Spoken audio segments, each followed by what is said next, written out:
In Charleston, South Carolina, the death sentence for a man who went inside Mother Emanuel AME Church back in 2015, shooting and killing 9 people there, is being upheld. Dylann Roof challenged his sentencing in the U.S. 4th District Court of Appeals. In 2017, Dylann Roof was the first person in the U.S. sentenced to death for federal hate crime. Roof's attorneys argued that he was wrongfully allowed to represent himself and that he suffered from mental health issues that were not revealed to the jury.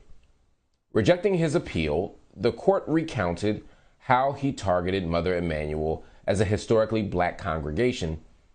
He joined a Bible study with its members for over 45 minutes, and while they prayed, he took out his gun and began shooting.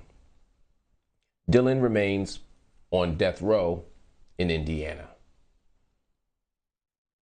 All right, family, it is time for an unpopular opinion. Dylann Roof should not be given the death penalty. I know people are going to say, why would you say such a thing? Dylann Roof is a monster. They're going to say he walked into a church and killed all those saints. He prayed with them. He did Bible study with them. And when their heads were down praising the Lord, he killed them. He is a white supremacist who targeted black people. How could you say he doesn't deserve the death penalty? Well, that's exactly why he doesn't deserve the death penalty, because this death penalty right now is being used to normalize it. Of course, you take the biggest monster in the world. You take somebody whose guilt is unquestioned. You take somebody who nobody likes in their right mind. You take somebody who did one of the most awful things we've ever seen or heard. And then you give him the death penalty and everybody says, okay, fine. So there are cases where the death penalty works. And then guess what happens? The death penalty is then used not just for the Dylann Roofs of the world, not just for the Boston Marathon bombers. It's far more often going to be used against black and brown people. We cannot fall victim to the game. The death penalty has become increasingly unpopular, but we can't let moments like this become the moment where we pivot back to becoming a nation that kills its citizens. The death penalty, it doesn't work.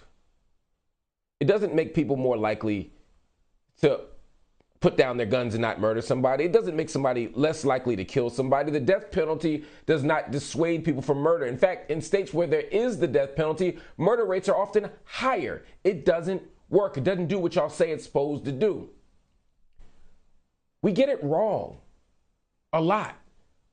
If you look at the number of people who have been wrongfully killed, if you look at the people who have been murdered on death row by the state, and they didn't do it, if you look at the people who've been exonerated by DNA, if you look at the people who we later find out somebody lied on them, we don't have the science or the technology to kill people. And beyond that, we don't have the moral authority to kill our own citizens. No nation built on settler colonialism, no nation that enslaved African people, no nation that denied chunks of its citizenry the right to vote, no nation that continues to lie, continues to kill, that could conduct the Tuskegee experiment, no nation that has done the evil of the United States or Germany or France or any of these other nations has the ability to do a death penalty.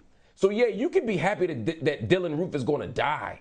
That might be how you feel, but that ain't the right answer. Some of y'all are going to say, yeah, if that was your family in that church, if you was in AME church, if you was in Emmanuel, you feel differently. You're right. I might feel different if my mama or my daddy or my sister or my brother or my friend was killed in that church. You're absolutely right. I might want to kill him too. But I don't make my best decisions when I'm enraged. I don't make my most rational decisions when someone's harmed somebody I love. A position of rage is not the position from which we make public policy. A position of anger and pain and hurt is not when we make collective decisions about how we treat people.